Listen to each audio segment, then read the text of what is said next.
I go to bed at night, Stephen L. Anderson is going to pray for Barack Obama to die and go to hell. He's saying, why would you do that? That our country could be saved. That is Stephen L. Anderson of the United Word Baptist Church in Tempe, Arizona, who's gotten a lot of attention for that and some other comments he has made, certainly talking about President Obama as somebody he's praying will die, has had a lot of people giving him interviews, talking to him about this, and getting a lot of attention on the news. We thought we'd talk to him about that and other issues as well, and invited him on the program. And joining me right now, Stephen L. Anderson of the United Word Baptist Church. Welcome to the program. Thank you. Good to be here. It's Faithful Word Baptist Church. Faithful Word Baptist Church. Sorry about that. After calling for the death of President Obama, or praying for the death of President Obama, I'm curious, have you been contacted by the Secret Service? No, I absolutely have not been contacted by the Secret Service or any other law enforcement for that matter. That's something that CNN was reporting, but it was completely false. I'm not sure where they were getting that from. So you have not been contacted by the Secret Service. They have not said anything to you about, or wanted to know anything from you about your thoughts no, on they the haven't president? contacted me at all because I haven't broken any laws. You know, I didn't threaten the president's life, as a lot of people are reporting. I simply stated that he deserves to die and that I'm praying that he gets what he deserves. So you So feel that's a lot different than making a threat. You feel he deserves to die. If somebody actually went and shot him, took up a gun and shot him for the reasons that you believe he should die, because you disagree with his policies, because you feel he is, when it comes to the issue of abortion, a murderer, you've said this in some of your sermons, if somebody did shoot him, would you feel that person did a good thing? Well, here's the thing. As a Christian, I don't believe that, we should take the law into our own hands. I don't believe in vigilantism. My battle is not a physical battle. It's a spiritual battle. And so I don't believe that that's what a Christian should do. Okay. And so I have not ever encouraged anyone from the pulpit to kill him.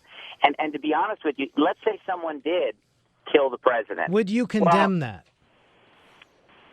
Well, here's the thing. If somebody were to kill the president, it wouldn't do any good. He would just be a martyr, and then we'd have another holiday. Well, but would you condemn the killing? Would I condemn the person? No, I would not judge that person or condemn that person. You wouldn't judge that person. Well, you wouldn't judge that person as a murderer? They would not be a murderer. I'm not saying that they should do it. They'd be a vigilante. They'd be the law. But that wouldn't make them a murderer. Well, for example... They wouldn't be a murderer if they took up a gun and shot the president. Excuse me? Sorry, I didn't hear that. They wouldn't be a murderer if they took up a gun and shot the president?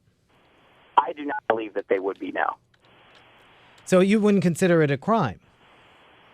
Well, it would be a crime, absolutely. But it wouldn't be murder. Because, well, let me give you an example. Well, this abortion doctor, what was his name, Tiller or Tillman? George Tiller, shot by Scott Roeder. Do you believe Scott Roeder was a messenger of God? I do not believe he was a messenger of God, but sometimes God uses people who are maybe ungodly people, and I don't know anything about the situation, so I don't want to comment too much on it, to carry out his justice. Do I believe it's murder? Absolutely not. Am I going to go kill anyone? Absolutely not. And I preach that we should not go out and take the law into our own hands.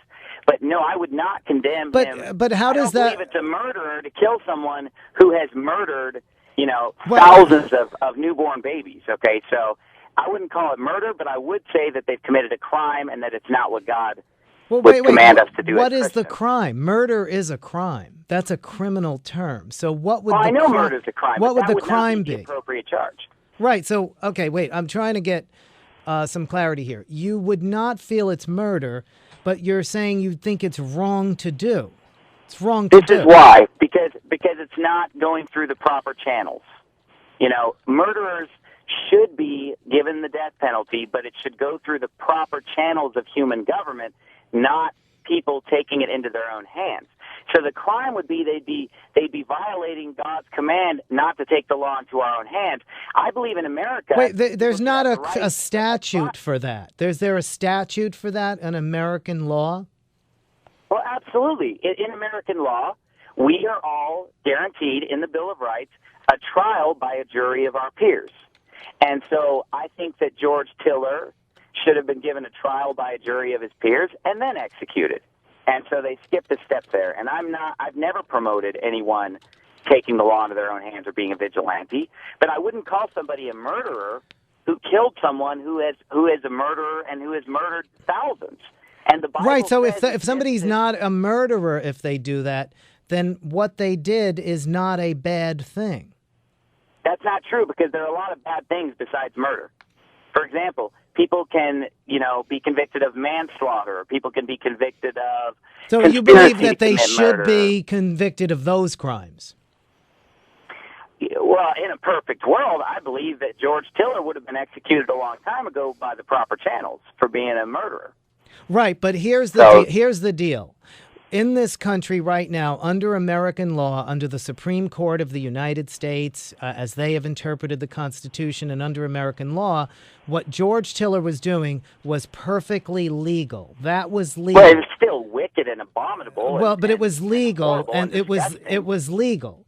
And what Scott Roeder did was illegal, picking up the gun to kill him. Therefore, wasn't that murder?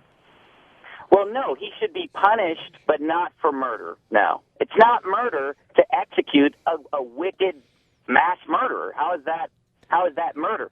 Murder is when you kill someone who's innocent. That's murder, okay? It's not murder when you take the law into your own hands. It's still wrong. It's still murder. That is still murder. That is still murder. You are still... In your opinion... Well, it's not my opinion. That's the American law. That's American law. Was he charged with murder? Yes, of course he was charged with murder. The gentleman who shot Tiller was charged with murder? Of course he was charged with murder. Well, I don't agree with that. First-degree murder. It was premeditated murder. He went to kill someone. I disagree. Let me ask you this. Do you think that everything that's legal is right and everything that's illegal is wrong? I mean, is the government God? I may disagree with the laws, but I would not deny that they were crimes. I would not deny that somebody committed a crime. Didn't slavery used to be legal in the United States? It did. Does that make it right? No, but it is in the Bible, and I wonder about It's not right in the Bible. The Bible does not condone slavery. The Bible speaks